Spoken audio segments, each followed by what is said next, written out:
Our security expert, Todd McGee, on the phone with us. Todd, formerly with State Police.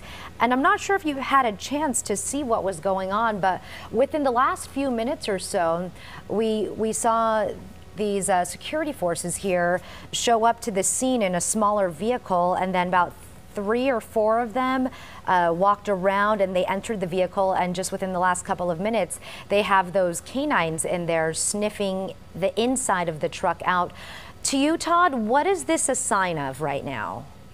Sure. So essentially what you're observing is, again, they're, as they examine the vehicle, obviously they're going to use the resource of a canine to be able to identify any trace materials. So if there was a situation where the cargo area had any type of explosive material or any type of material that's consistent with improvised explosive device making, the handler would, those materials would be transferred into the cabin area, into the main compartment of the vehicle.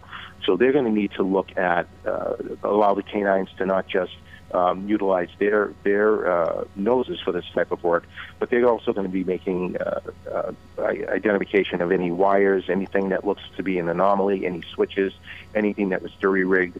That again, in the imagination of a bomb maker, the assembly of devices are limited to the bomb maker's imagination. So all of these things are going to need to be looked at, not just from the canine perspective, the canine resource, but also with the human eye as they investigate to see if there's anything that stands out as an anomaly.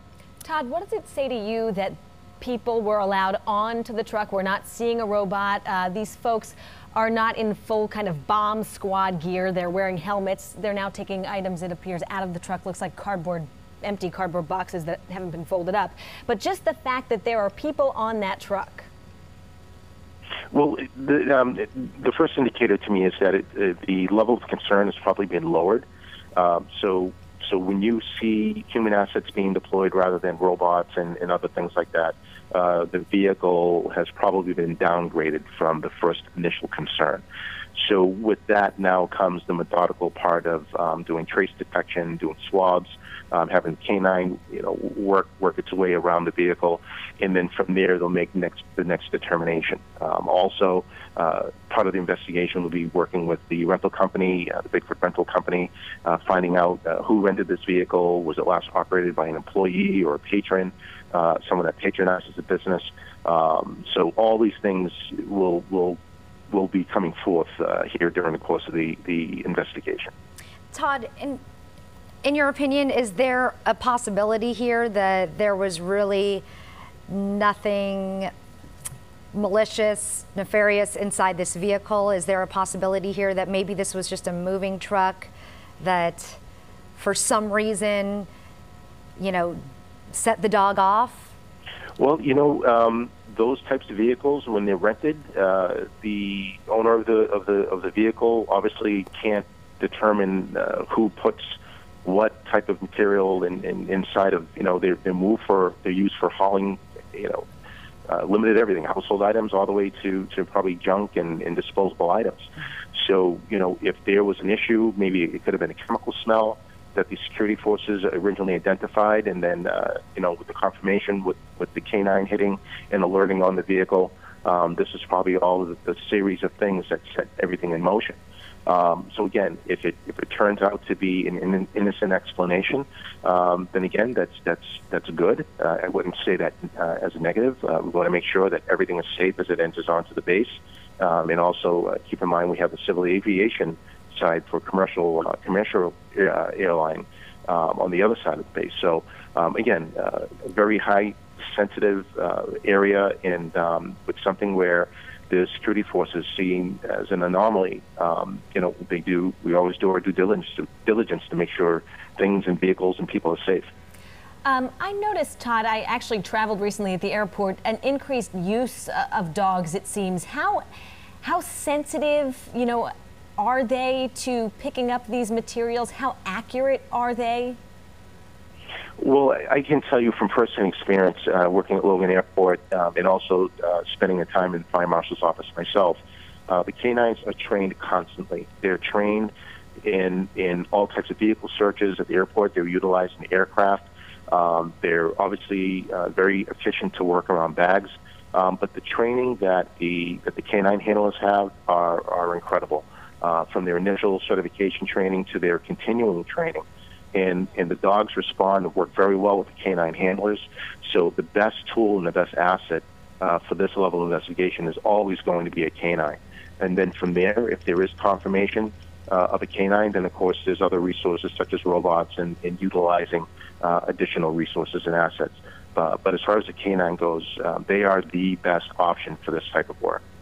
So Todd, what we're seeing right now is these security forces, what they're doing right now is unloading boxes out of this truck. They look to be taping them up and setting them all aside.